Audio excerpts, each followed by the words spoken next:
Buenas tardes y buenas noches a todas y todos. Bienvenidos. Elcita. Sí, ya están todos. ¿Entraron? ¿Todos? Hola, Pablo. Hola. Hola, buenas noches. Ay, Fabián, este es un capo. Por favor, los micrófonos los cierran. Buenas noches. Buenas noches, saluden y después así no hay ruidos de fondo.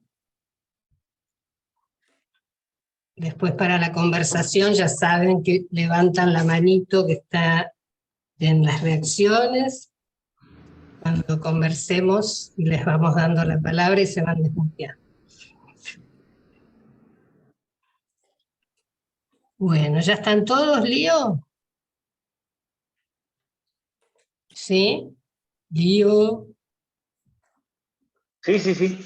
Bueno, fenómeno. Arrancamos entonces. Bueno, buenas noches, bienvenidos a esta nueva conversación que hoy nos toca sobre la película El gusto de los otros de Agnès Jaoui, que es una película francesa del año 2000.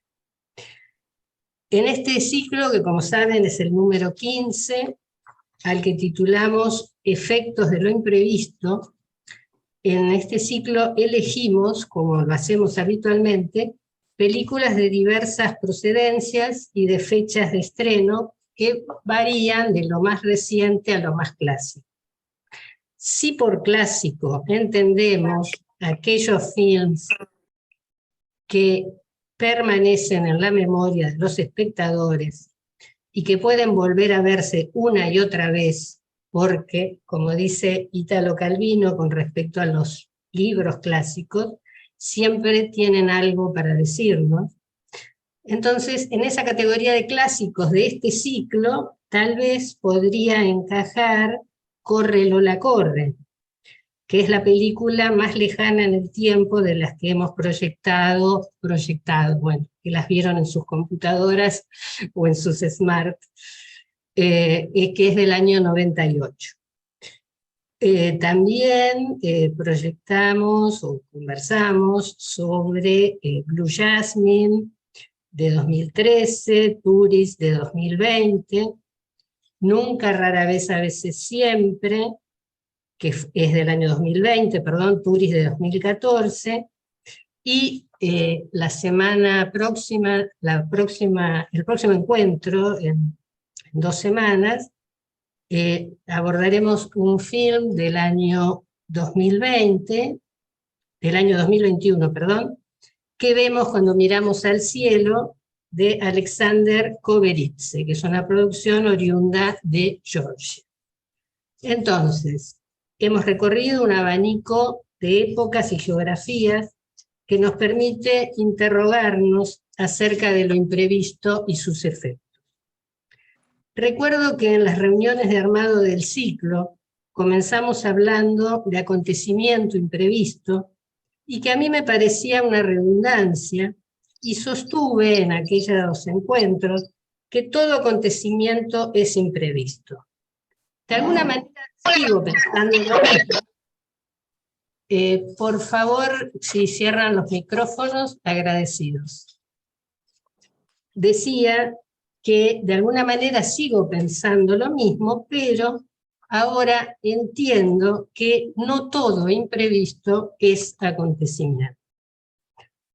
En la película que nos ocupa, el protagonista, el señor Castelá, es un empresario que más allá de sus rutinas laborales, también tiene una vida rutinaria junto a su esposa en una casa que ella ha decorado solamente a su gusto, donde predomina un estilo que podríamos denominar rococó o kitsch, el color rosa, las cortinas floreadas, los almohadones, los volados, las porcelanas y los cuadritos con reproducciones florales inundan la escena. Pero podríamos decir que esta es una película coral, con varios protagonistas, como el chofer y el guardaespaldas del empresario, que son los personajes que abren la narración y que sostienen conversaciones acerca de cuestiones que en muchos momentos tienen un tinte ético, como por ejemplo acerca de las decisiones de un árbitro en un partido de fútbol, o acerca de si el guardaespaldas ha matado o no a alguien, y también hablan acerca de cómo se relacionan los hombres y las mujeres en los encuentros sexuales y o amorosos. También está la dueña del bar, personaje interpretado por la directora de la película, que se pregunta por qué siempre se relaciona con el mismo tipo de hombres. Otro personaje importantísimo, la actriz, profesora de inglés, que viene también acompañada de su grupo de amigos artistas, y por supuesto la esposa de Castelà, la hermana de Castelà y el padre de Castelà, que si bien tienen fugaces intervenciones, tienen también su aporte a la trama. Cada uno de estos personajes, bien delineados, representan distintas virilidades y femineidades. Castelà se confronta una y otra vez, gracias al encuentro con esos otros, por los cuales puede empezar a dejarse interpelar, se encuentra, digo, con sus actitudes machistas, cuando hace comentarios sobre los maricones de un modo despectivo, con actitudes agresivas, cuando maltrata a un vendedor de flores, y también con su ignorancia con respecto, por ejemplo, a la ópera.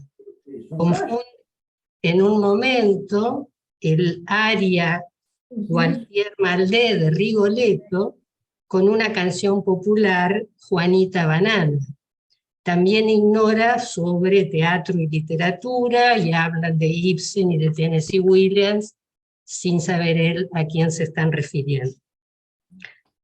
Los hombres de la película, Castelà, el chofer, el guardaespaldas, se ven un tanto desorientados con respecto a las actitudes de las mujeres que o bien se van a otro país, como la novia del chofer, o no aceptan el rol de ama de casa, como le dice la dueña del bar al guardaespaldas, o que como la actriz ejerce su independencia en el teatro y en la vida sin partener que parece elegir. Por su parte, la mujer de Castelà es la única representante del modelo de mujer más tradicional, apegada a la supuesta seguridad del hogar y que insiste en un saber acerca de las cosas bellas. Pero, ¿el gusto tiene que ver con la belleza? Probablemente, desde la perspectiva de esta mujer, sí, pero cada vez, y sobre todo en nuestros días, es más claro que no tiene nada que ver con ese concepto tan controversial de la belleza. Como psicoanalistas podemos decir que está ligado, el gusto digo, ¿no?, a elecciones de goce o a modalidades de goce, y que tiene sus raíces en el gusto de los otros. Frase que es muy próxima, casi análoga a el deseo es el deseo del otro, o el discurso es el discurso del otro. En este sentido, la actriz dice en un momento que lo más duro de su actividad es depender del deseo de los demás. Entonces, con la temática del gusto, nos adentramos en el terreno del deseo y del goce.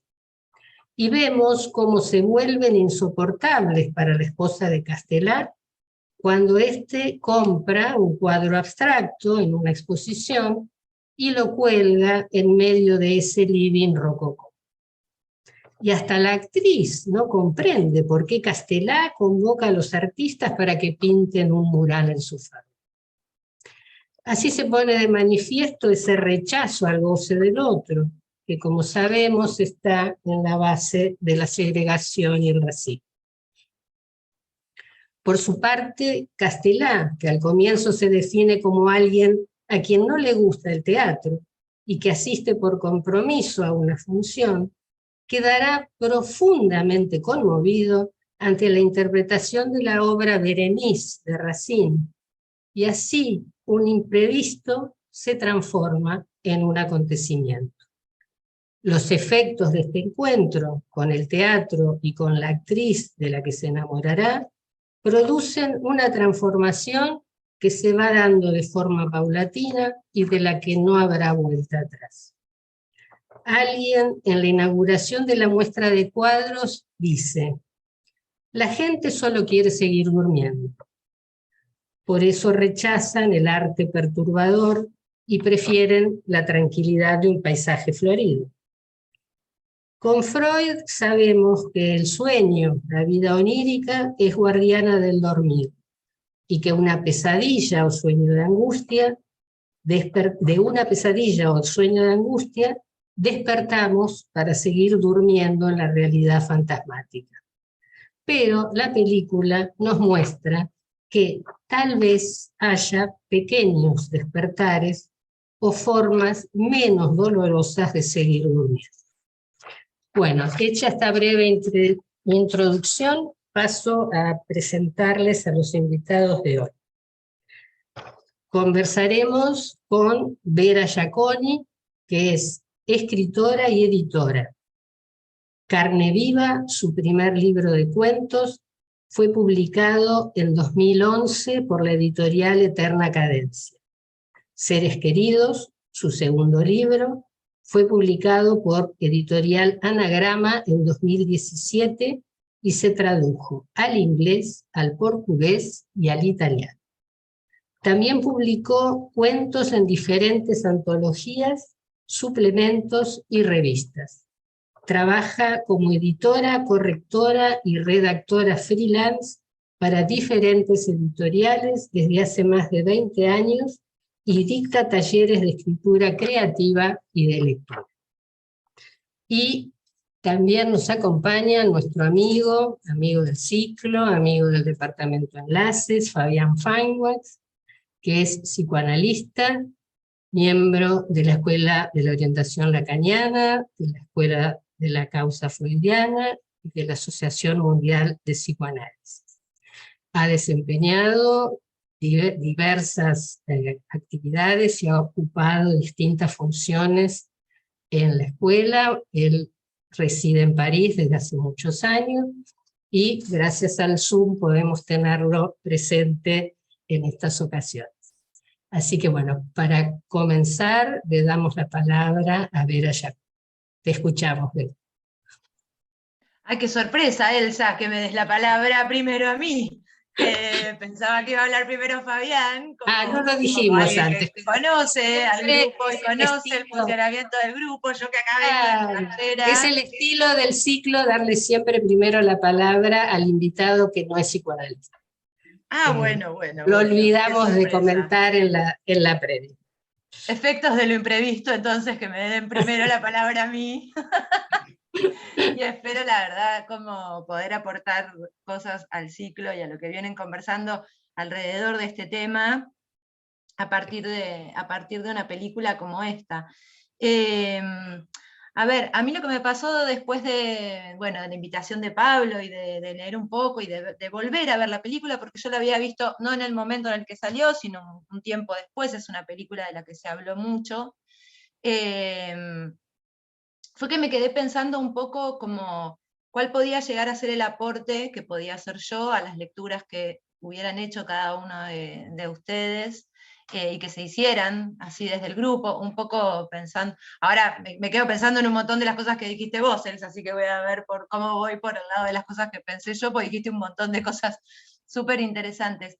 Pero lo que pensaba era cómo hablar como de los efectos de lo imprevisto desde alguien con mi formación y como el lugar desde donde yo pienso las cosas, que un poco en esa introducción ya lo pueden adivinar, que tiene que ver con el de alguien que edita el material de los otros, alguien que produce su propio material como escritora, y alguien que acompaña la escritura y la reflexión alrededor de los argumentos y de los temas y de las preocupaciones con mis muchos alumnos de los talleres durante todos los años que hace que doy taller.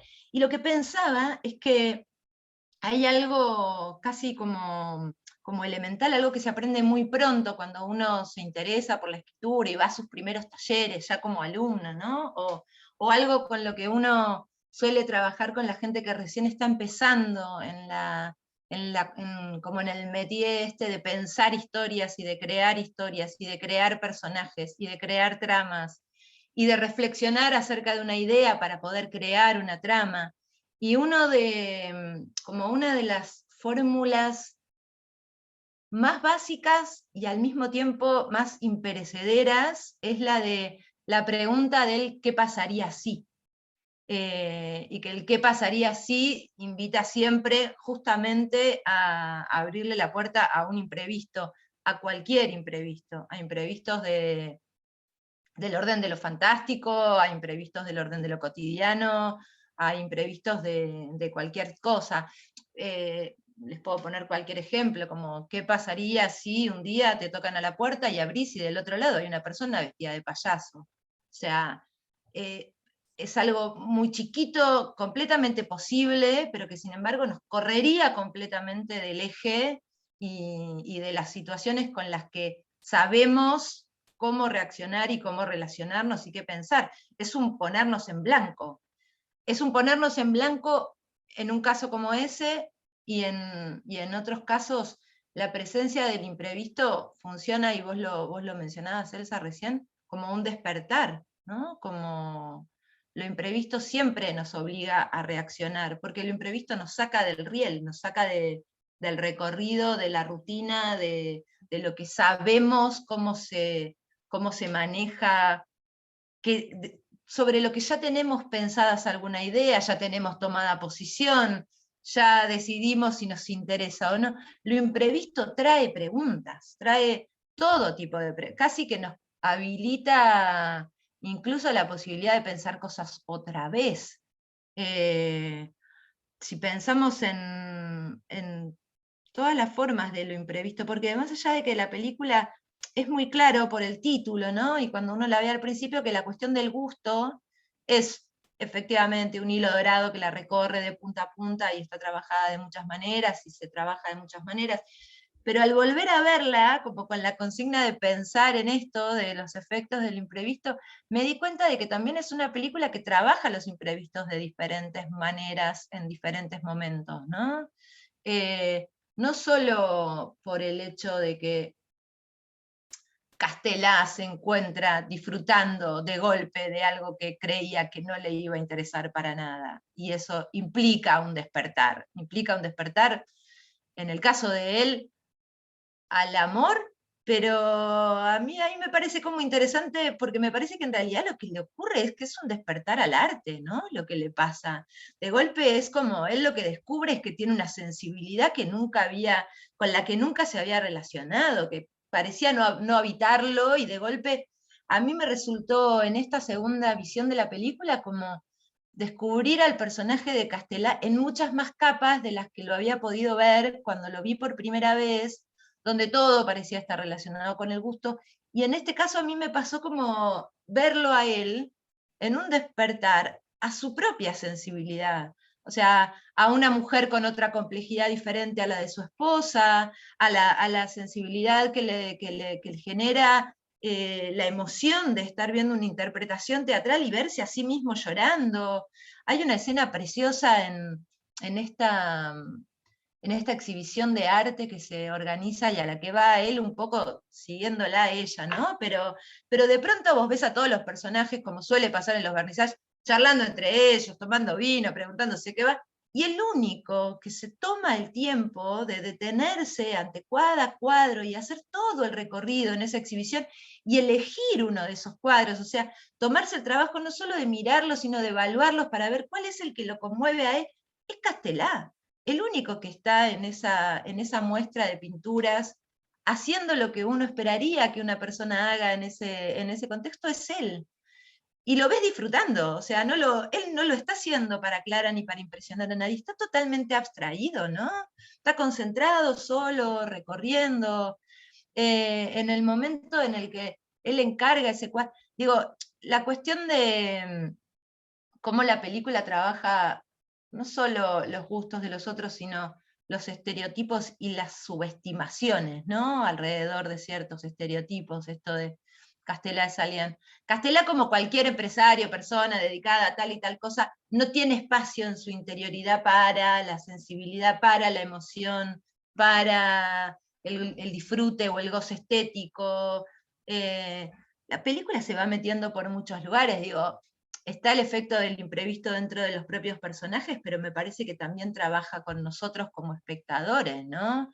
Este chofer que en el final de la película uno lo ve con su flauta traversa, disfrutando como loco en ese pequeño concierto que uno no sabe si es en el contexto de un grupo de amigos o algo un poco más serio, pero que está totalmente compenetrado y metido ahí adentro y con toda su sensibilidad puesta en la relación con ese instrumento, a uno lo sorprende como espectador en ese final de la película, ¿no? Y de nuevo, un poco pone a prueba tu estereotipo, los estereotipos con los que te manejas, te despierta a vos como espectador a otras ideas, a la idea de ver a los personajes en lo que verdaderamente tienen para mostrar si uno les diera el tiempo, en este caso personajes, pero un poco te hace pensar en, bueno, ¿qué pasaría si yo a las personas les diera el tiempo que a veces le doy a los personajes de una película, ¿no? Y los acompañara en lugares que excedieran sus espacios habitados como de manera esperable. ¿Qué pasaría si los acompañara a lugares donde no es tan previsible verlos? Tienen otras caras para mostrar, son otra cosa. Pensaba como también la cuestión de esto de cómo se va desplegando, ¿no? El personaje de Castelá y cómo en un principio, y sobre todo la primera vez que vi la película, todo parecía girar alrededor de Clara, pero esta vez me llamó muchísimo la atención ver tan claramente cómo las lágrimas de él, cuando ve esa interpretación, casi que no tienen nada que ver con ella como persona, ¿no? Tienen que ver con ella en su interpretación, tienen que ver con el texto que está diciendo, digo, Berenice de Racine, el mito de Berenice, ¿no? Que es el que está ahí como punta de lanza para abrir el juego de toda la película, también nos viene a hablar de los lugares de la belleza, de cómo funciona la belleza, de cómo funciona el imprevisto, de cómo lo más hermoso se puede volver lo más horroroso y viceversa. No hay casi nada puesto al azar en ese sentido, porque también hay otra cuestión que a mí me interesó mucho y que de nuevo no le había prestado tanta atención en la primera de la mirada de la película, y que tiene que ver con cómo la mayoría de los dilemas que se les van presentando a los personajes, a medida que la trama avanza, no solo tienen que ver con el goce estético, que es un poco lo que uno ve, porque ese título condiciona mucho en la primera vez que uno ve la película, tienen que ver con lo moral, tienen que ver con lo legal, incluso, ¿no? Digo, este guardaespaldas que se ve muy escandalizado por su chica que vende marihuana a sus vecinos y conocidos y que pone toda la relación en jaque a partir de ese descubrimiento, también está hablando de algo, ¿no? Cómo lo inesperado a veces viene por el lado de ponernos a nosotros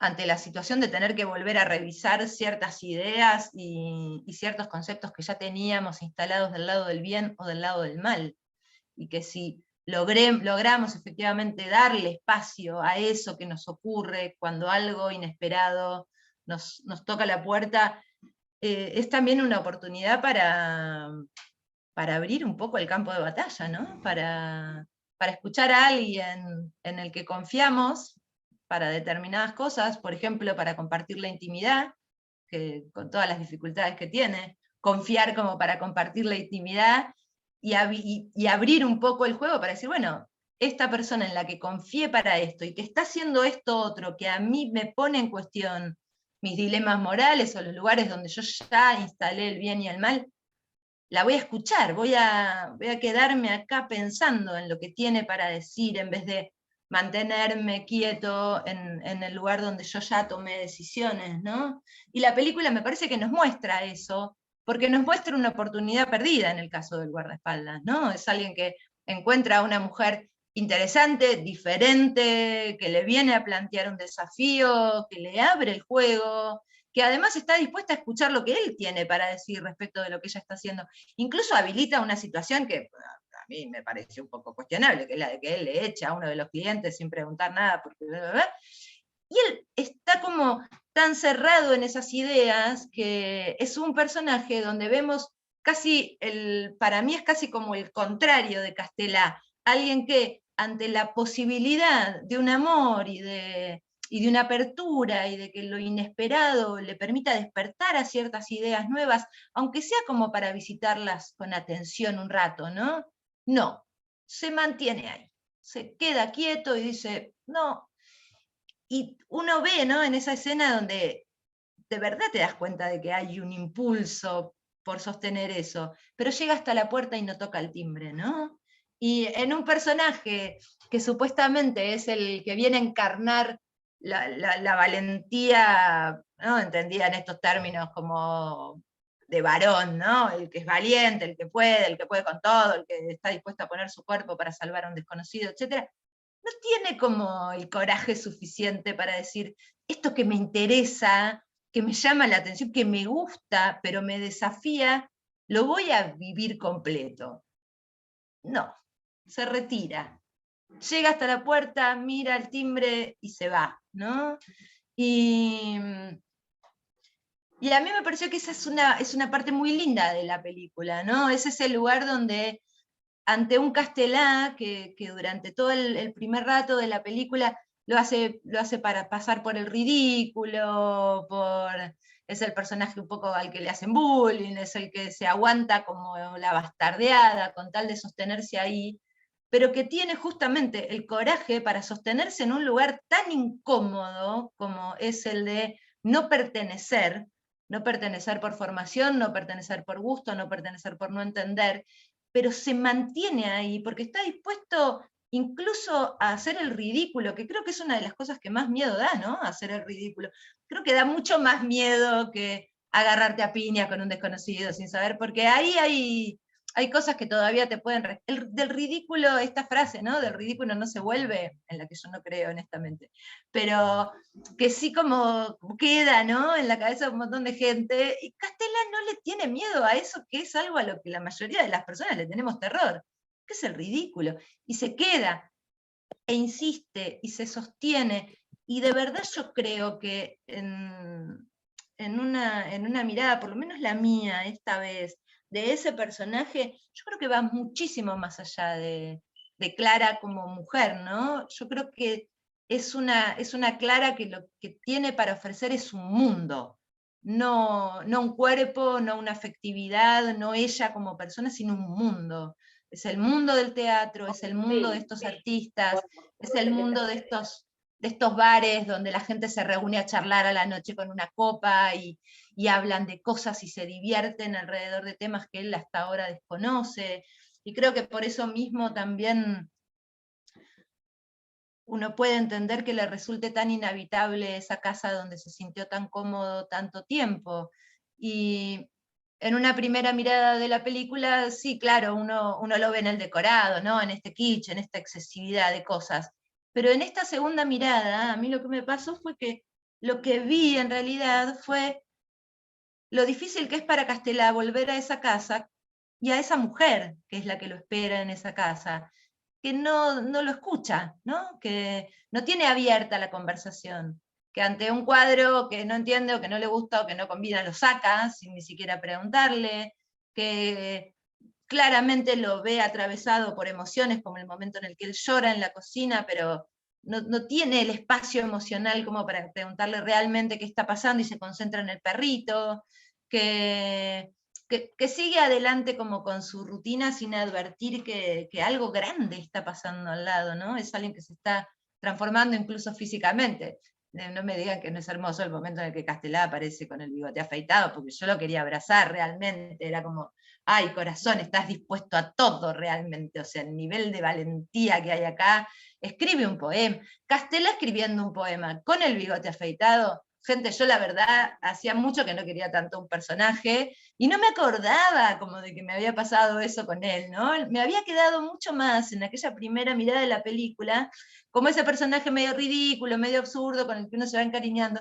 Pero esta vez de verdad lo quise un montón, o sea, alguien dispuesto a tanto, a escribir un poema y a decirlo, porque una cosa es escribir un poema y mandarlo, tirarlo para abajo. Él se lo lee al poema, se lo lee en la cara, con el bigote afeitado. A mí me parece como muy hermoso. Y me parece que a eso también lo que yo vi, por ejemplo, en el personaje de Clara, es el efecto de lo inesperado desde otro lugar completamente diferente, que tiene que ver con, y pensaba en esto que recordabas vos, Elsa, la frase que ella dice de qué es lo más difícil de ser actriz, y es esto de estar a la altura del goce o del deseo de los otros o del gusto de los otros, ¿no? Y es un personaje que uno lo ve muy desde el principio como muy insegura, como tiene una crisis con el hecho de ser actriz, de tener 40 años, de trabajar en el teatro, o sea, está en crisis realmente. Es alguien que la elogian y no se cree los elogios, como que uno la ve como está atravesada, sobre todo como por una sensación de mucha inseguridad con ella misma.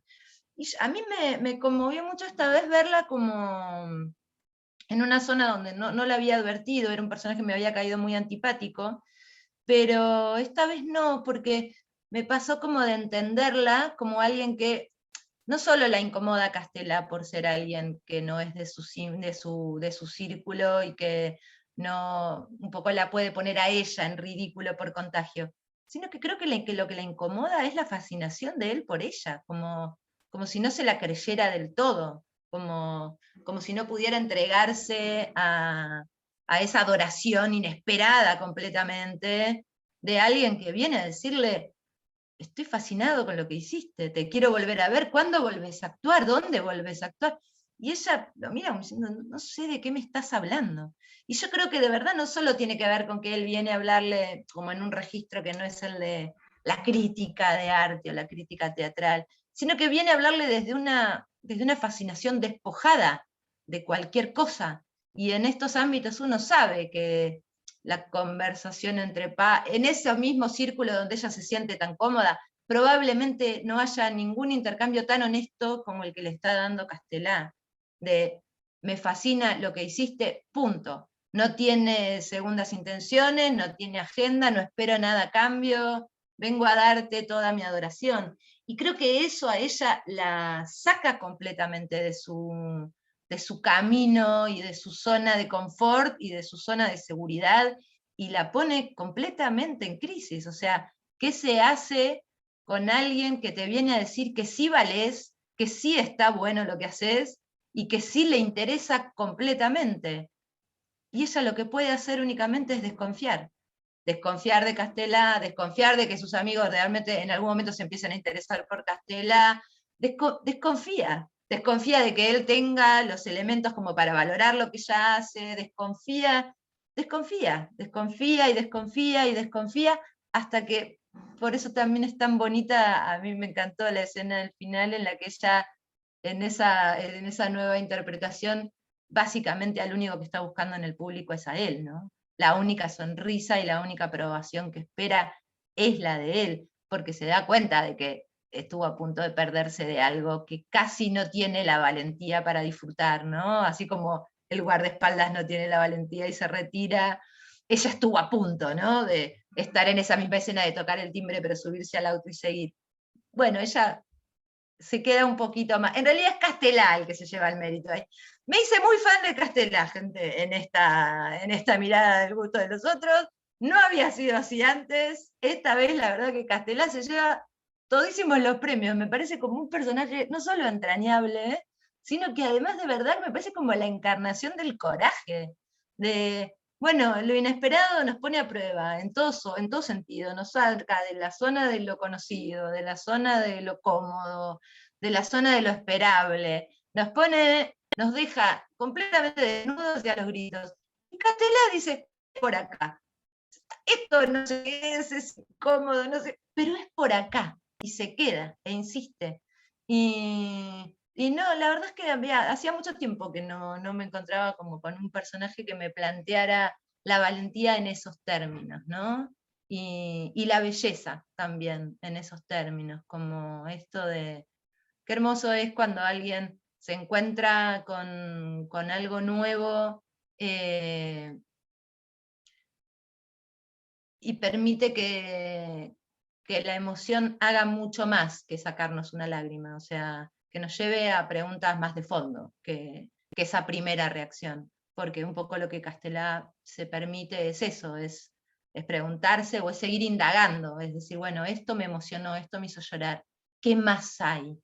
Y mantenerse en esa búsqueda y sostener esa búsqueda a pesar de, le ponen muchas barreras, y él las va sorteando, y las va sorteando creo que de la manera más genuina, que es manteniéndose coherente, y no vendiéndose por otra cosa tampoco, ¿no? Es como, eso también es muy lindo del personaje, como para sostenerse en todo lo que esta belleza imprevista le provoca y que en lo que él quiere, pero como profundizar, no se disfraza de algo que no es, no sobreactúa la emoción, simplemente se sostiene, ¿no? Se sostiene en el tiempo. Y me resultó como una gran lección también, ¿no? En algún punto, como, bueno, a veces con la paciencia suficiente y siendo genuino y tocando los timbres que hagan falta, ¿no? Como para mantener la charla mucho más abierta, porque en el caso de él eso es muy lindo también, no solo se queda concentrado en ella, como si ella fuera la única que puede sostener esa apertura del mundo que ella sí le muestra. Lo va a buscar en otros lugares y lo encuentra en otros lugares, porque esto que le sucede en la muestra de pintura es un poco lo mismo, esta conversación que va teniendo con las otras personas que va conociendo, incluso esta escena, ¿no? En la que en la misma exposición él hace este comentario sobre los maricones, pero él enseguida se da cuenta, no da muchas vueltas antes de ir a encarar a la persona y decirle, mira, la verdad, no me di cuenta, estuve mal, te pido disculpas. Uno a veces se enrolla tanto cuando mete la pata, y Castelá, que me parece que en ese sentido es un personaje muy, muy lindo por esto, ¿no? Porque es muy transparente, agarra esa metida de pata, se hace cargo, la pone arriba de la mesa y hace lo que hay que hacer cuando uno pide disculpas, cuando uno se equivoca, pedir disculpas. No es tan complicado, ¿no? Y me parece que la película en muchos momentos y de muchas maneras hace esto de decirnos, che, no es tan complicado. Si metés la pata, pedís disculpas. Si algo te gusta y hasta ahora no te habías dado cuenta, tratás de aprender más. Si algo te desafía, bueno, tenés el camino de evitar el desafío o sacártelo de encima o profundizar. Hay, no sé cómo estoy de tiempo, gente me avisan, porque no me anoté, porque no soy de anotarme, pero me parece que creo que con esto les cuento como algunas de las cosas que yo pude pensar y que de nuevo, si las pienso en relación con cómo se crea una historia, este como sí, que en este caso me parece que se presenta muy bonito, como qué pasaría si de pronto te das cuenta de que el arte te conmueve, tiene una respuesta hermosa y saca adelante esta película, que la verdad que disfruté mucho más esta vez que la primera. Bueno, bien, Vera, después seguimos conversando. La verdad que yo también me hice fan de Castelá. Hermoso. Es un personaje entrañable realmente, y creo que también en esta segunda visión lo aprecié mucho más, ¿no? Y me encanta este contraste que vos haces, que está muy, muy piola, entre él y justamente el chofer que no se anima a dar el paso. El chofer no, el guardaespaldas, que, bueno, llega a la puerta y no toca el timbre, ¿no? O sea, están los dos los dos opuestos, y el otro maravilloso, el chofer, con el aprendizaje de la flauta traversa, que va puntuando, ¿no? Distintos momentos de la película, aparece que está ensayando y no le sale, y al final esa preciosidad de que está tocando con esa orquesta. Bueno, Fabián, querido, te escuchamos. Bueno, muchas gracias, Elsa. La verdad que muy interesantes los dos comentarios que hicieron.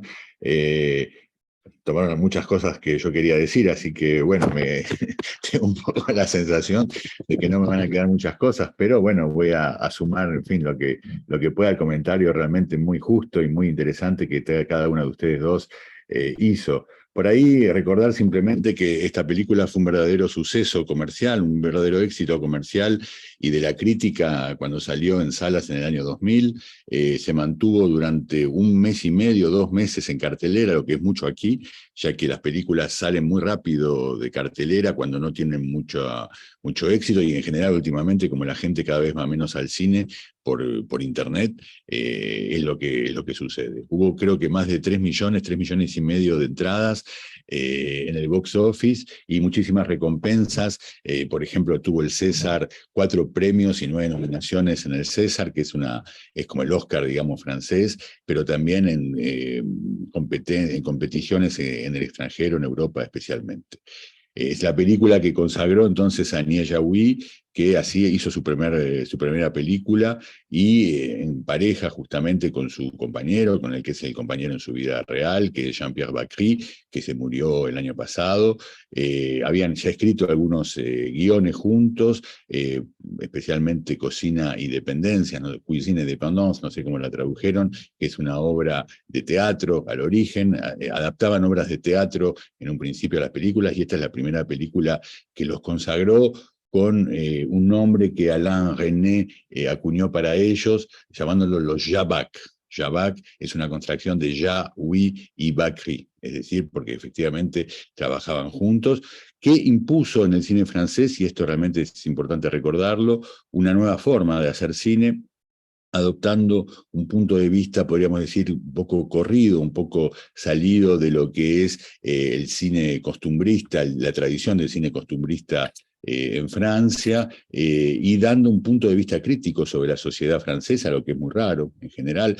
Hay algo de esto en las películas de Chabrol, por ejemplo, de Claude Chabrol, pero siempre con digamos, un matiz, podríamos decir, policíaco, criminal, que viene como a cubrir un poco en las películas de Chabrol lo que podría haber de crítica de la sociedad francesa. Y en el caso de ellos es más claramente, digamos, una perspectiva crítica de la sociedad francesa, que no es muy común ver en el cine aquí. Para resumir de alguna manera lo que fueron las críticas en el momento de la salida, la crítica calificó rápidamente entonces el gusto de los otros de una película sociológica, porque entre algunos temas que se vieron en ese momento, en el momento de la salida de la película, del punto de vista de los críticos, la película aborda de manera y pone en cuestión las maneras de la dominación de clase y de sexo, poniendo más particularmente el acento en una dimensión, digamos, que está poco representada en el cine, es decir, lo que los críticos llamaron los mecanismos de violencia simbólica y de dominación en materia de juicio estético. Esto se ve mucho efectivamente en las réplicas entre el guardaespaldas, que es un antiguo policía, y el chofer, en los enunciados que tienen, digamos, sobre las mujeres, ¿no? Cómo cuentan, cómo calculan las mujeres que se cogieron en los últimos años, o en los enunciados, digamos, homófobos, banalmente homófobos de Castelá, justamente, es decir, cómo justamente podríamos decir, en la continuidad de lo que es un acercamiento, digamos, sociológico, de un sociólogo que fue muy citado aquí por los críticos, por lo que estuve leyendo, que es Pierre Bourdieu, critica justamente la posibilidad de promover un juicio universal del gusto, como lo proponía Kant. Lo que el título, además de la película, El gusto de los otros, evoca de manera muy directa. Es decir, la cuestión del gusto en una dimensión, podríamos decir, estética, como lo es para Kant, pero también ética, ciertamente, como justamente para este filósofo era el instrumento, el gusto, el instrumento de discernimiento estético, es decir, la capacidad de reconocer lo bello y de portar un juicio, de establecer un juicio sobre lo bello, por ejemplo, en las obras de arte.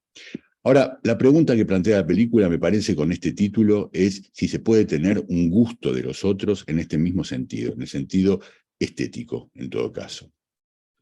Si nos situamos en la perspectiva del Lacan del Seminario 7, del Seminario de la Ética del Psicoanálisis, leyendo a Freud, Lacan que lee a Freud en El Malestar en la Cultura, se plantea efectivamente la pregunta si se puede hacer del prójimo un objeto de gusto.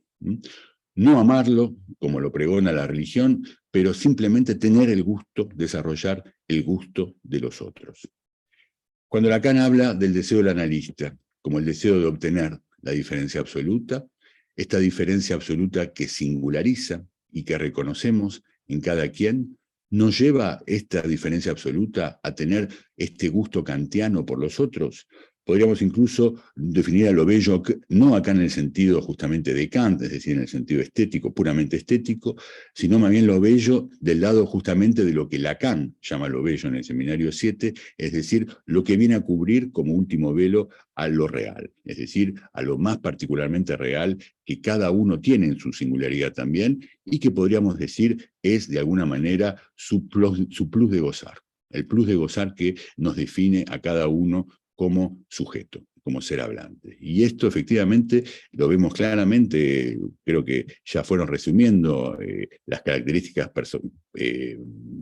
particulares de los personajes de la película, Elsa y Vera, y creo que efectivamente se ve algo de esto, ¿no? De lo que define el plus de gozar de cada uno de los personajes. Y es que esto nos permite, digamos, tener un gusto de cada uno de ellos, ¿no? Es lo que la película justamente va a plantear. Aunque, digamos, lo que la película lo muestra también es, o nos lleva en todo caso a admitir, es que cambiando, es que mudando, es que renunciando a qué en cada uno de los personajes, justamente renunciando a los prejuicios, a los ideales, a los síntomas, incluso a las inhibiciones, que más bien nos mantienen distanciados de los otros, nos hacen rechazar al otro, o nos hacen, por lo contrario, privilegiar al semejante, es decir, aquel que se nos asemeja más que por encima del prójimo, aquello que justamente nos hace perdurar en nuestro propio ser. Pensemos en Castelá, por ejemplo, pensemos en el personaje del policía, que como decía efectivamente Vera, aparece en oposición a Castelá, estoy de acuerdo con esa lectura, es decir, como el que no va a cambiar. Creo que Agnès Jaoui, la Manie, como se llama en la película, es divertido, se llama Manía en francés, tampoco va a cambiar. Es entonces estos síntomas, podríamos decir, lo que al mismo tiempo nos impide tener este gusto de los otros. Al prójimo lo quiero lejos, decía Nietzsche, escribía Nietzsche en un célebre aforismo, seguramente porque no estaba este gran filósofo lo suficientemente alejado de su propio goce para encontrar en la figura próxima del prójimo, en lo que éste tiene de más extranjero a nosotros, su propio goce. Justamente el propio goce del semejante, aquel que del prójimo que Nietzsche quería lejano, justamente porque puede amenazar a nuestro propio goce. Por cierto, no se trata de amar al prójimo, pero sí, y algo de esto nos propone esta película, una afinidad, diría yo, con la ética del psicoanálisis, es decir, una apertura, una cierta apertura a la alteridad. A la alteridad primero con nosotros mismos, en el momento en que alguno de los personajes comienza a cambiar, para poder acoger justamente la alteridad radical que puede tener aquel que más se diferencia de nosotros, sobre todo de lo mismo que tenemos nosotros como nosotros mismos, y que hace que nosotros seamos nosotros, que cada uno sea cada quien. La atmósfera del film, la música, incluso fresca, ligera, nos trae algo de este aire de apertura a lo otro, a la alteridad, que no se puede hablar. Nada ni nadie tampoco, lo que sería imposible, pero quizás sí se ha tomado distancia, nos hace tan mismo a cada uno de nosotros, nos abre la posibilidad de pensar lo otro. Se escucha raro, Fabián, como entrecortado. Ah, ¿ahora se escucha bien? ¿Ahora se escucha bien? Ah, bueno, Sí, porque sí, está sí. el micrófono con la mano, por eso. Cuando voy pasando el texto.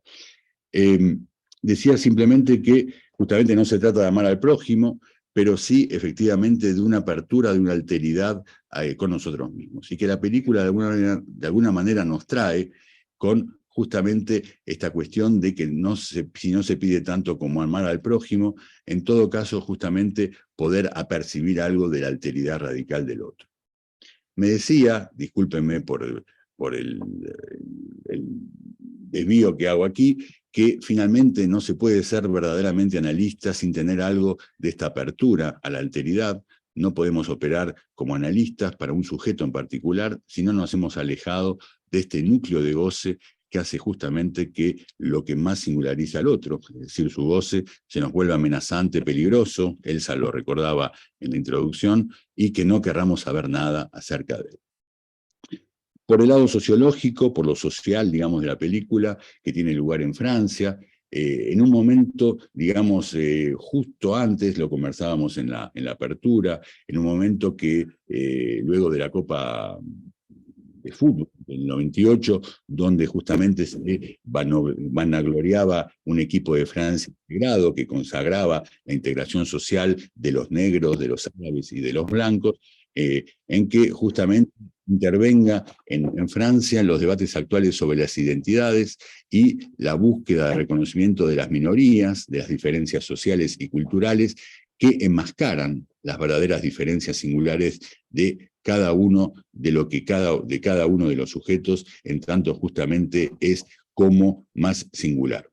Lo que borra esta apertura a esta alteridad que la película parece defender por anticipación a estos debates actuales 20 años después. Vemos entonces el personaje del señor Castelá, este empresario industrial que se enamora de Claire, con quien entabla, podríamos decir, una conversación amorosa. La misma Claire, profesora de inglés y actriz en Berenice, que termina enterneciéndose por Castelá. Este es el punto, digamos, de imprevisto en la película, justamente. Este hombre que tiene algo de romántico, con los gestos que va desarrollando. Estoy de acuerdo con lo que decía Vera también aquí, que no solamente se encuentra con el amor, Castelá, sino que también se encuentra con la sensibilidad y comienza a interesarse en el pintor, compañero del amigo de Claire, a quien le compra un cuadro y lo termina contratando para decorar el frente de la empresa. Si Claire lo desprecia al principio por su incultura, su lado bruto, termina apreciando justamente la sensibilidad de Castelá, y tenemos entonces en cada uno, incluso en Claire, un cambio de posición subjetiva que el film subraya casi justamente de manera imprevista, dejándonos pensar entonces en qué determina que a partir de este encuentro, podríamos decir, con el amor y con la sensibilidad, como lo agregaba Vera en su cambio de posición, haga que justamente estos movimientos aparezcan contra cada uno de ellos. Podemos preguntarnos si en el caso de Castelá hay algo como un cierto hartazgo de su posición, un cierto hartazgo de la banalidad de su existencia, que tanto su trabajo como el vacío que la vida con su mujer le reenvían. El personaje de su mujer es interesante justamente por esta dimensión, digamos, de vacío presente, podríamos decir, en su estilo como decoradora. Es una ironía de la película presentarla como decoradora, con esta casa rococó, como decía Elsa, kitsch, esta caja de caramelos, le grita él en un momento de las escenas finales en medio de una disputa, una decoradora, podríamos decir, de pésimo gusto, que admite mal, como se decía en los comentarios precedentes, el cuadro que le compra justamente Castelá al joven pintor, y que este personaje, digamos, de la mujer le reenvía como un síntoma, como la propia verdad que hace retorno justamente desde su partener. Esta es la función, digamos, de la mujer como síntoma del hombre, ¿no? Como dice Lacan, el propio vacío de Castelá que parece justamente entonces este propio vacío aparecer conmovido en lo imprevisto del encuentro con Claire. Es interesante, efectivamente, en este encuentro, ha sido ya dicho, que en el diálogo con la profesora, él, que empieza a mostrarse curioso por lo que hace ella, por su actuación, le pregunta qué es lo más difícil para una actriz, memorizar, y ella le responde, casi interpretándole justamente, no, lo más duro, lo más difícil es depender de los deseos de los demás. Y efectivamente, esto de alguna manera interpreta la posición de Castela. El chofer aparece como un personaje efectivamente, podríamos decir, engañado frente al desengaño de su, ¿cómo decir?, de su partener del lado del guardaespaldas, que espera noticias de su novia que está en los Estados Unidos, no le escribe durante 6 meses, pero él la sigue esperando y termina constatando al final que la ha dejado. Efectivamente, como ha sido subrayado recientemente por Vera, intenta iniciarse en la flauta traversa y termina poco a poco efectivamente encontrando el placer de hacer algo, podríamos decir, sin esperar ya a su partener, con la orquesta del conservatorio de la ciudad en la que vive. El contexto provincial, digamos, de la película es interesante también, ya que me parece que subraya justamente este elemento estereotípico, decía Vera recién, y efectivamente es como si en las provincias, digamos, de todos los países, no solamente aquí en Francia, uno estaría como más identificado a su estereotipo, a su propio personaje, que fuera más difícil justamente poder cambiarse, poder devenir otro para sí mismo, como aparentemente podría hacerlo en las grandes ciudades, ¿no? Donde existe más el anonimato, ¿no? Donde uno puede fundirse de alguna manera más fácilmente en la masa, podríamos decir, ¿no? Los únicos que efectivamente no van a cambiar, y esto me parece interesante, es justamente Mani y su compañero, es decir, el guardaespaldas, que termina dejándola, esto lo comentó muy bien Vera recién, justamente constatando lo poco viable de esta relación en la cual él, antiguo policía, que termina interesándose por esta moza de bar, que además hace un poco de tráfico, digamos, de drogas, una tarea, podríamos decir, en oposición con su función de ex policía, no le cabe, y creo que Vera comentó muy bien recientemente cómo se cierra efectivamente al encuentro amoroso con esta mujer, allí donde Castellán más bien parece abrirse. Me parece interesante la elección de las piezas de teatro en la película, tanto Berenice como Eda Gabler al final de la película. En Berenice simplemente se trata, porque me preguntaba qué lo conmueve tanto a Castellá cuando la va a ver, efectivamente cuando llora, efectivamente, he copiado el diálogo, lo recuerdo, decía que pasará mucho tiempo hasta que Tito vea a Berenice. Lo terrible es justamente esa palabra de esperar cuando uno ama, que el día comience y acabe sin que Tito pueda ver a Berenice, sin que todo el día no pueda ella ver a Tito. Es decir, en esta obra de teatro en la que se trata justamente de Berenice, no creo que no hay que sobreinterpretar tampoco la cuestión, pero lo que es interesante es que Berenice vuelve a ver a Tito a Roma porque justamente le va a pedir que se case con ella y que abandone la pareja que le ha sido asignada, y por lo contrario, Tito la va a entregar en casamiento, la última escena de este acto que muestra la película, a su hermano. Berenice debe exiliarse entonces de Roma para siempre y renunciar a Tito, que va a reinar entonces sobre Roma. Es decir, tenemos ahí en ese encuentro de Castellá con el amor, digamos, una renuncia del personaje a poder encarnar el objeto de amor para el otro, y creo que en algún punto es lo que a él lo mueve para poder, digamos, desear y, digamos, enamorarse de ella, y yo diría incluso de la mirada de Claire. Hay algo en la mirada de Claire en esa escena cuando actúa el personaje Berenice, que es muy importante, porque me parece que hay una cierta intensidad en el personaje de Claire que toca a Castellá, y que se mueve, digamos, en un universo muy vacío, ¿no? Efectivamente, el hombre de negocios, como ha sido dicho.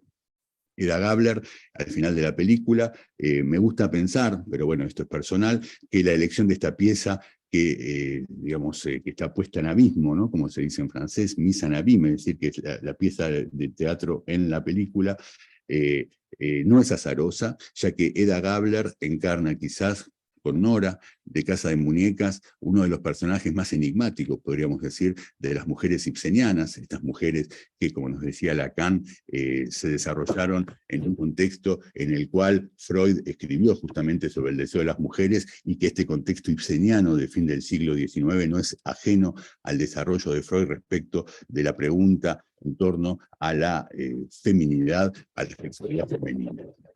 Por ahí puedo agregar algo más, pero bueno, no me queda mucho más para decir. Me parece muy interesante justamente en el personaje este de la mujer de Castelá, cuando dialoga con su hermana y la hermana le dice, en un diálogo, y le dice, un momento, le dice algo así como, a mí me gusta más los animales que la gente, y la hermana dice, no, a mí me gusta más, perdón, la mujer le dice, a mí me gustan más los animales, ¿no? Y la hermana dice, me gusta más la gente. Es decir, hay algo ahí en ese personaje de la mujer de Castelá que justamente aparece como definitivamente cerrada en su vacuidad a todo encuentro posible, ¿no? Como el personaje también, digamos, de algunos otros personajes de la película, allí donde la película nos muestra, digamos, algunos personajes que van como abriéndose a una cierta alteridad. Pensaba también, y bueno, voy a detenerme en esto, en que la película quizás juega también con esta apertura que otra película que pone en juego la presencia de un personaje para modificar los roles de los otros, como es Teorema, por ejemplo, de Pasolini. Aquí, digamos, no hace falta introducir un personaje exterior que va a producir la mutación de los personajes como lo hace Pasolini con Teorema, sino que más bien lo que la película nos va a ir mostrando muy tranquilamente, más tranquilamente quizás, y más imprevistamente, es justamente la mutación de algunos personajes y la fijeza de otros, ¿no? Pero me parece que hay como una resonancia pasoliniana en esta mudarse y transformarse, ¿no?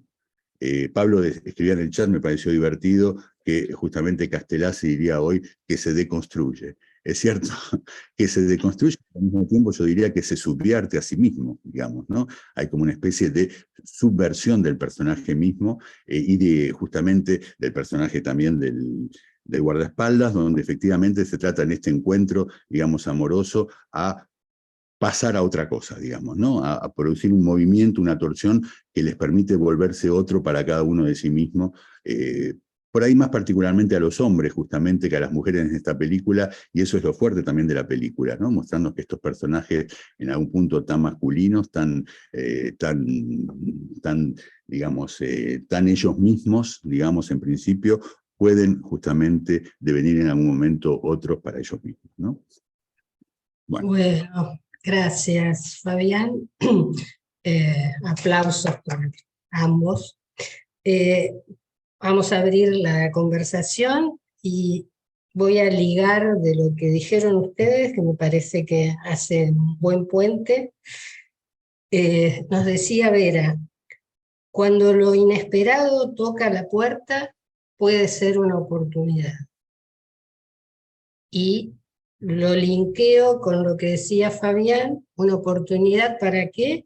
Para renunciar a los prejuicios, los ideales, los síntomas, las inhibiciones. Bueno, cosa que sabemos no es tan fácil, pero bueno, un encuentro con un psicoanalista también lo permitiría. Bueno, Pablo, adelante. Sí, yo quería retomar dos rasgos de los comentarios de Vera y Fabián, que agradezco un montón, me parecieron muy ricos, me encantaron, me parecieron que aportan mucho a lo que ya nos presenta el film, desde algo aparentemente muy evidente, ¿no? Que está en el título mismo del film, el gusto de los otros. Lo tomaron ambos, pero no habíamos pensado en este ciclo todavía, y eso es lo que quiero plantear, el gusto mismo podría ser un imprevisto, ¿no? Es decir, han hablado de la transformación, por ejemplo, de Castelao, de algunos otros personajes de estas capas de personajes como presentaba Elsa. Me parece que a Castelar lo sorprende que a él le pueda gustar otra cosa que lo que casi no le gustaba nada, ¿no? Tiene esta posición un poco cínica del empresario que está todo el tiempo despreciando a todos y no le gusta nada.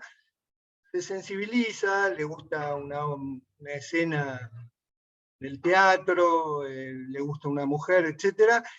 Y él lo expresa en un momento cuando discute con la mujer por el cuadro, ¿no? Que es algo que comentó muy bien Vera. Le dice, me gusta, ¿no? Yo no elegí nada en esta casa, pero este cuadro me gusta.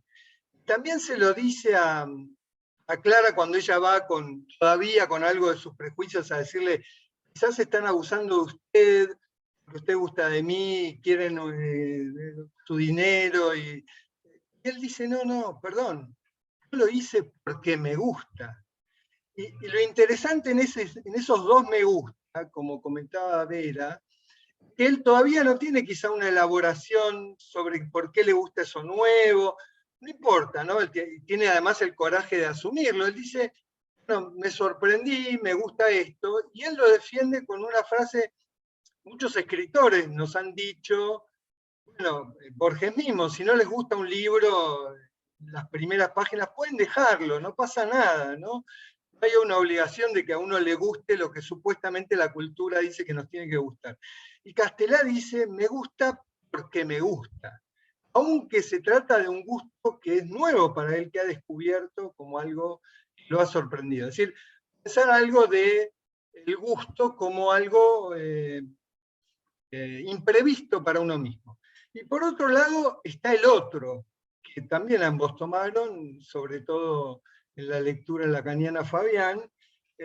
No habíamos pensado que el otro mismo puede ser un imprevisto para uno. Esto que decía Vera, tocan el timbre, se abre la puerta y aparece un otro que uno no espera. Y en muchas escenas de la vida, especialmente en los encuentros con los otros, como el otro eso puede en sí mismo, por ser otro y ser distinto, presentársenos como un imprevisto. ¿Y qué hacemos? ¿No?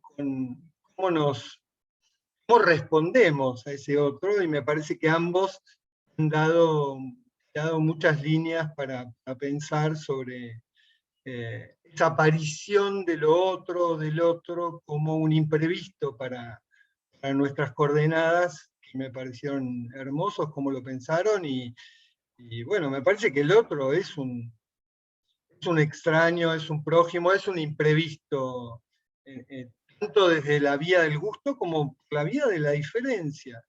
Y me gustó mucho el subrayado de Vera sobre el coraje para aceptar al otro. Lo dijo de otra manera también Fabián. Tenemos un par de manos, Elsa, Sí, después me sí. sumo en todo caso. Con esto que decías del gusto, antes de pasar la palabra, se mantiene fiel, digamos, ¿no? Constante. Él me gusta, y por ejemplo, la obra de teatro, Berenice la lee 3 veces, y ella le da 2 novelas, no se llega a ver, o yo no llegué a ver cuáles, y le dice, no pude pasar de las 10 primeras páginas, esto que decías, que bueno, si un libro no nos atrapa, dejémoslo, que hay muchos libros para leer, ¿no?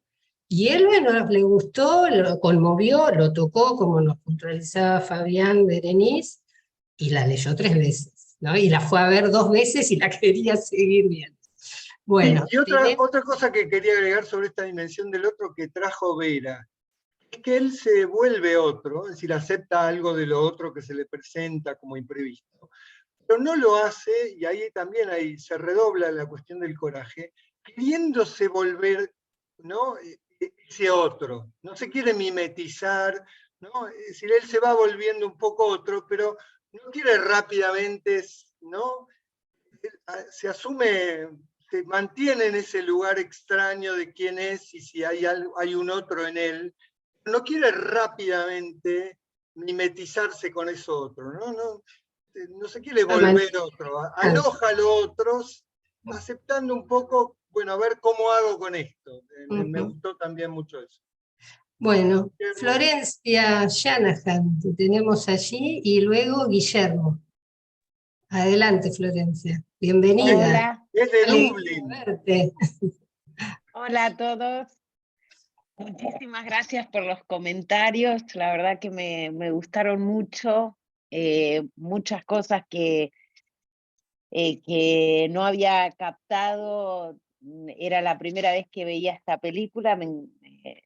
Me gustaron mucho los comentarios. Quería decir dos cosas, una pregunta y por ahí un comentario en relación a esta cuestión de el coraje, bueno, que Vera insistía sobre Florencia, se te escucha entrecortado. cuestiones mucho como había No se te escucha, mientras Florencia. se está escuchando. Se A cortó, ver. Flor. Se cortó, no se te escuchó. Estás congelada la imagen. La conexión no es buena, Mm, Florencia. A ver si lo podés acomodar, Florencia, lo escuchamos a Guillermo y después vemos si Después podemos volvés. escucharla a Florencia. Bueno, gracias. Bueno, para mí un imprevisto haber podido encontrar cómo se ponía la manito ahí arriba para mi cuadrícula. No, yo lo que quería como resaltar, que ya lo dijeron de alguna manera, dos puntitos. Uno es precisamente el cambio de Clara, ¿no? A mí me parece que a partir de lo que le pasa a él, en el final la mirada de Clara buscándolo a él, es como para decir, toda esa cosa que yo tenía atada de mi discurso teatral en los bares, está bárbaro, sé un montón de Ibsen, sé un montón de... Pero, ¿dónde está mi deseo? Y el deseo va por el lado de lo que hizo este hombre, que viene de un lugar totalmente distinto y fue descubriendo su deseo y lo fue aceptando, y aunque, como decía Elsa, no tiene muy claro para dónde va, dice, es por acá, y ella dice, también es por acá, ¿no? Y la segunda cosita que me hizo acordar es una frase de Spinoza, que yo no sé si la podré decir textualmente, pero que él plantea, él en realidad habla del deseo, pero uno lo puede decir con el gusto, una cosa no es que me guste porque es buena, sino que porque me gusta es buena, ¿no? Porque lo deseo es bueno. Me parece una frase magnífica, bueno, como casi todo Spinoza, digamos, bueno, de lo poco que sé, digamos, ¿no? Pero, y que cuadra muy bien para la película, ¿no? Eso solamente. Gracias, Guillermo. Florencia creo que no está. Sí, Florencia. se me ¿Estás? cayó Ahí todo. estás. Se Ah, me cayó todo el sistema. ahora volvió el sistema. Adelante, te escuchamos. No, bueno, en relación a esto que subrayaban sobre el coraje y sobre lo que Fabián planteaba, bueno, como situar lo que va mutando, lo que consiente a la transformación, que lo imprevisto invita o provoca, y lo que rechaza la transformación, ¿no? Y si no me confundí, me corrigen si me confundí, pero la canción que toca al final con la flauta es Je ne regrette rien. Entonces, no arrepentirse me parece que también forma parte de esta dimensión ética, ¿no? Que tiene más que ver con las consecuencias que justamente con las intenciones. Y eso me parece que la película lo muestra bien. Una pregunta para Fabián por ahí, o para los que quieran intervenir, para discutir un poco, porque vos decías que el guardaespaldas finalmente quedan ellos en una especie de pareja que no va a mutar, ¿no? Una pareja imposible, si se quiere, pero vos decías, no, lo que no le cabe es esto, bueno, esta actividad de esta mujer que entra en contradicción con su identificación con el policía, la ley o lo que fuera. y me parecía que eso más bien está presentado casi como una especie de burla, ¿no? Como está presentado que ella, que su dilema es, ay, bueno, me siento tentada por la familia, los hijos, la cocina. Y que en realidad no se trata realmente de eso, ¿no? Él puede utilizar eso como una especie de coartada, pero finalmente hay algo en esa, que se debate a nivel, los hombres hacen tal cosa, las mujeres hacen tal otra, pero finalmente hay algo en ella. Yo no sabía que era la directora de la película, entonces me interesó mucho aprender eso. Sí, lo que es interesante, me parece, es cuando ese juego, esa private joke que tienen los dos, esa broma privada que tienen, cuando se dicen, si querés casarte conmigo tendrás que ser más amable, ¿no?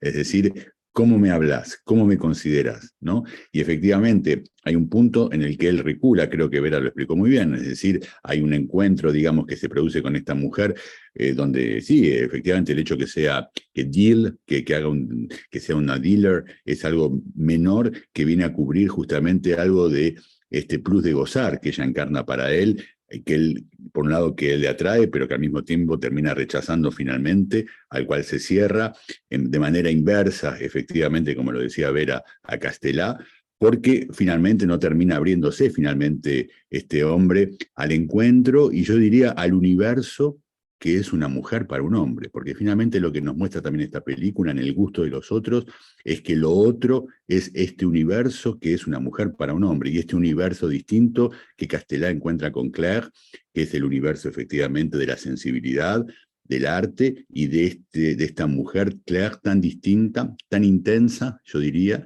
tan distinta, tan intensamente distinta a su mujer, ¿no?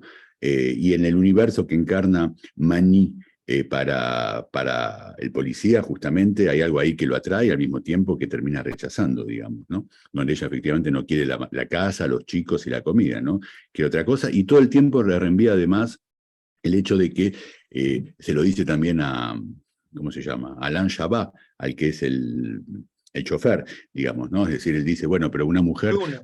un hombre se acuesta con cualquiera y no significa nada. Y ella le dice, pero muchas mujeres también pueden hacerlo, ¿no? Es decir, todo el tiempo está esta cuestión, digamos, de los clichés o de los estereotipos, como decía Elsa, creo, en la introducción, y justamente lo interesante del personaje de Mani, me parece, es mostrar que efectivamente todo este legado patriarcal, podríamos decir, de los hombres construidos, ¿no? Para retomar lo de Pablo, efectivamente es una construcción, es un mito, ¿no? Es decir, es un mito que los hombres se cuentan a sí mismos, o sea que la película también ataca, yo diría, esta alteridad, esta otredad, finalmente, que la caída o la ruptura de los estereotipos de cada uno de los personajes y esta posibilidad de abrirse a ser otro para cada uno, Mani lo encarna muy bien. Creo que Mani tiene algo de un saber, digamos, ¿no? De un saber, ¿cómo decir? De un saber, es como que es como que ya está de vuelta de algunas cosas, ¿no? El personaje de ella tiene algo de yo sé algo de la vida, sé algo de los hombres y de las mujeres, digamos, No ¿no? sé, Fabi, no sé, porque Mani presenta una contradicción muy interesante, ¿no? En su posición. Por un lado, le dice a Claire en una charla que van caminando, o dice en alguna otra ocasión, y en este chiste que hacen con el guardaespaldas, que quizá debería dejar de ser mesera y un poco dealer de los amigos y dedicarse a la cocina, a la casa, a los niños, no ser una esposa y ama de casa. Y por otro lado, en algún momento conversando con amigas, creo que en el bar, dice, ¿por qué me engancharé siempre con los mismos tipos de hombres? ¿No? Entonces, ahí aparece también la cuestión con el gusto o el deseo como algo que puede ser otro para uno mismo, ¿no? Ella no sabe si quiere seguir en el bar y engancharse con estos tipos o ser una mujer de su casa y casarse. Y no resuelve, Sí, ¿no? sí, pero lo que elige lo sabe. Sí, Lo que ella elige sabe. eso sabe, estoy de acuerdo.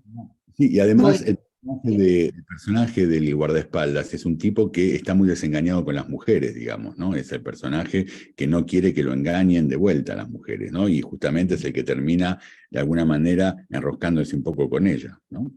Si me permiten un segundo, y tengo dos manitos levantadas, Gaby, después Alejandra, y Vera, si querés agregar algo, también te escuchamos, por favor. Gaby, Sí, dale. sí. Bueno, hola, buenas noches. Muchas gracias por los comentarios divinos. Son preguntas lo que tengo para los dos. Me encanta la película, es una maravilla. Me llamó la atención que Vera puso el acento en la valentía y Fabián puso el acento en el rechazo, ¿no? De algún modo. En la renuncia, perdón, no en el rechazo. Perdón, me equivoqué. En la renuncia, pero también así, en el momento en que el guardaespaldas llega a la puerta y está por tocar el timbre, Fabián lo ubica ahí como rechazo. Es una pregunta, ¿no? Digo, ¿es rechazo o es cobardía? ¿Es lo mismo? ¿Cómo se piensa desde el psicoanálisis? O desde la literatura, por supuesto. Bueno, nada, eso. Gracias. Desde el psicoanálisis no te puedo responder claramente, pero sí te puedo, no sé, decir, a mí por lo menos, desde mi lugar de espectadora, yo sí lo vi como un gesto de cierta cobardía, como, digo, en algún momento se habló de esto de las intensidades. A mí me parece una película de intensos, o sea, son todos unos intensos, porque la esposa de Castelá es intensamente kitsch, todos son intensamente algo, o sea, creo que el personaje más tibio en un punto es el del chofer, ¿no? Que está en este... Sí, mi novia, que no me escribe, que no sé qué, es como el único que no parece estar parado demasiado claramente en ningún lado, la conoce a ella, tienen un encuentro, pero cuando aparece el otro se retira, ¿no? Y recién en el final y con ese instrumento que pareciera conmoverlo, de pronto sí se ve como una cierta intensidad en su gesto, por lo menos la intensidad del disfrute, ¿no? En ese último momento. Pero... por eso es que a mí por lo menos la impresión que me causa en el personaje del guardaespaldas, esa escena en la que llega hasta la puerta de la casa de ella, porque si ni siquiera hubiera llegado hasta ahí, no hay nada para pensar, es alguien tomando una decisión, bueno, esta mujer con esto que me proponen no me interesa, pero el hecho de llegar hasta ahí y no tocar el timbre, me No, y parece hay, que eso es lo que muestra, ¿no? sí, otra cosa que también decía Fabián que está buena, que es que ella sabe, ella lo está viendo y ella Sí. está corroborando cómo él se va a ir. Y en Una la vez actitud de más, ella como cuando te mira pasa por en la la ventana, uno película. ve, ¿no? Como un poco de, bueno, no te animaste, ¿no? No la ves Exacto, llorando, consolada, exacto. como si hubiera perdido un amor. Fue como un, bueno, no te animaste, ¿no? Otra vez. Como, Otra no vez. sé, Fabián, vos cómo lo pensás a eso.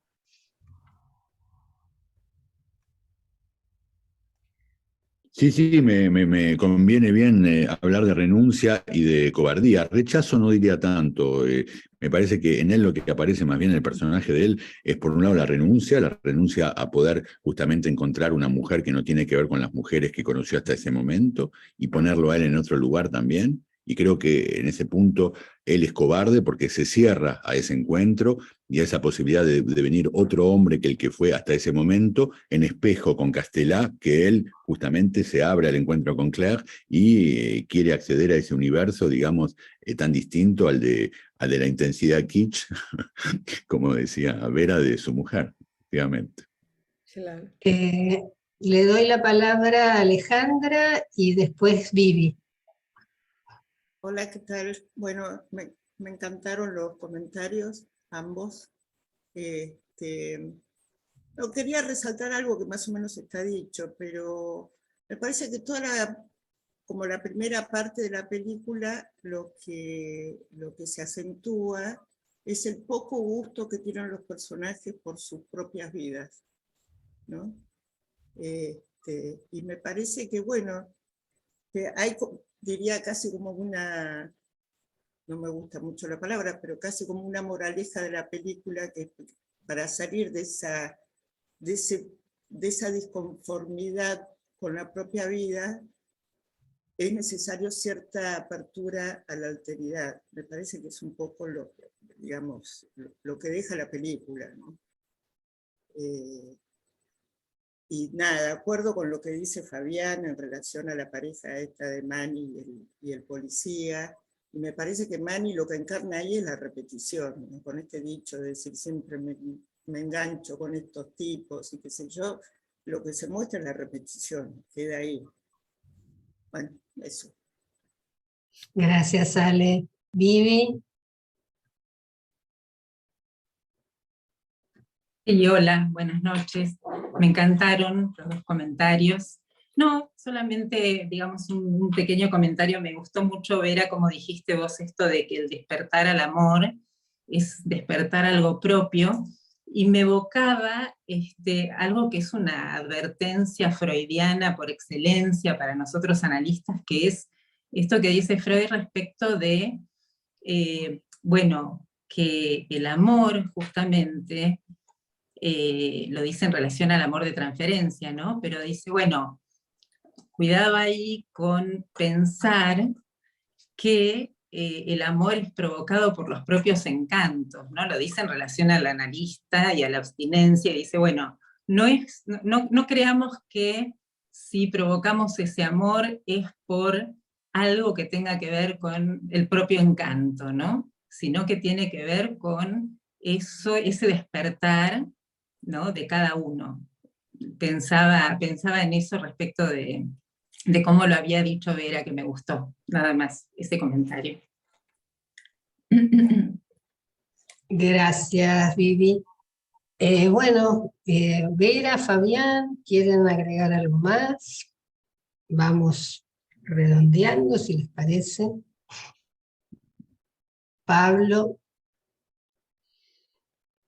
O simplemente agregaría que eso, hay ahí una topología en banda de Moebius entre lo otro y lo propio, ¿no? Porque lo que me despierta algo imprevisto es algo que aparece en el otro, aparece afuera, pero me produce un efecto en lo propio, ¿no? Entonces, me parece que ahí, ¿no? Como me gusta, deseo algo que no sabía que deseo, porque apareció otro u otra cosa. Y a la vez despertó, resuena por algo propio, ¿no? por supuesto, y se Esa descubre algo resonancia. otro en lo propio, que no se Claro. conocía o estaba negado, reprimido, diría Freud, etc. ¿No? Pero hay un descubrimiento ahí que otro. en Moebius. No me hubieras encontrado si no me hubieras buscado, digamos, ¿no? Claro. O sea, el encuentro se produce porque ya había algo que en Castelá buscaba algo de eso, si no, no se hubiera producido ese encuentro. Pero él no lo sabía hasta que no lo encuentra, ¿no? Es la magia de lo imprevisto, ¿no? Es el encanto de lo imprevisto. La magia de lo imprevisto, me encantó eso, ¿no? Bueno, Vera, ¿querés agregar algo más?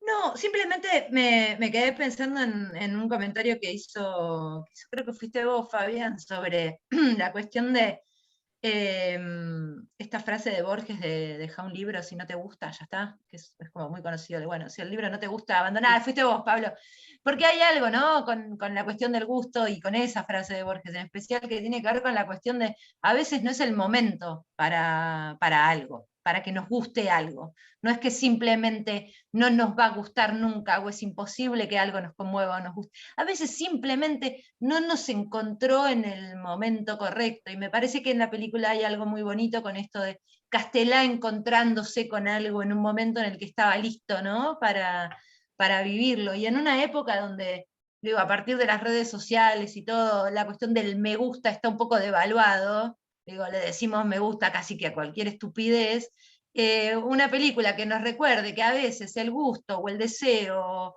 nos puede poner en situaciones incómodas, nos puede cambiar la vida, nos puede cambiar la manera de percibir el mundo y de habitarlo, me resulta como algo, como una linda noticia, ¿no? Ah, mira, estaba esta película que nos recuerda que el hecho de que algo te guste a veces implica un compromiso, una incomodidad, un ajuste, una reflexión, ¿no? Digo, me parece que ahí, por lo menos a mí eso me conmovió de la película, encontrarme con, bueno, que te guste algo, y a veces es un poco más que poner un corazoncito en algo efímero y no comprometerte, no ponerle el cuerpo, ¿no? A ese gusto por alguien o algo, lo que sea, es lo mismo a veces. Pero Sí, no sé. eso ahora que decís, me parece que redondea un poco la posición de Castelá, pone el cuerpo, ¿no? Pone el cuerpo. Se dijo de muchas maneras, pero creo que ahí queda redondeado. Bueno, agradecer nuevamente, Vera.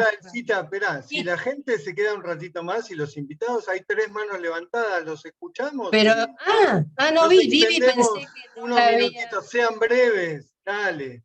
Vivi otra vez, pensé que había quedado de antes. La mano, sacala entonces. Tenemos ya la bajo. Vicky y Guillermo. Adelante, perdón, no los vi. No, simplemente hacer algo que me quedé pensando en relación al final de la película, con la banda sonora, ¿no? De No me arrepiento de nada, y cómo de alguna manera aparece enfatizadas 3 respuestas frente a lo imprevisto al final. Uno podría decir, por un lado, cuando lo imprevisto cobra el estatuto de acontecimiento que, ¿no?, habilita ese nuevo tiempo para el sujeto, que podría ser la posición de Castelá y de Claire. Es necesario coraje, compromiso, decisión, pero también está la esposa de Castelá, que la respuesta de ella es de rechazo frente a lo imprevisto, ¿no? Ella dice, en el diálogo con el chofer, me quedo con los perros, prefiero los perros, y ahí se queda, digamos, frente al imprevisto de un marido que la deja.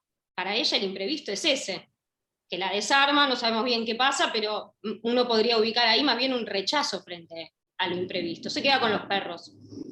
Y la cuestión del arrepentimiento me pareció interesante también, que es otra manera de responder, que es lo que se ve en el intentar llegar hasta la puerta del lugar y no tocar el timbre, y Maní, que se queda sola, ¿no? En una entrevista que le hacen a la directora le preguntan por el personaje y le preguntan por qué se queda sola, y dice, bueno, eso habría que preguntárselo a un psicoanalista, dice en la entrevista, ¿no?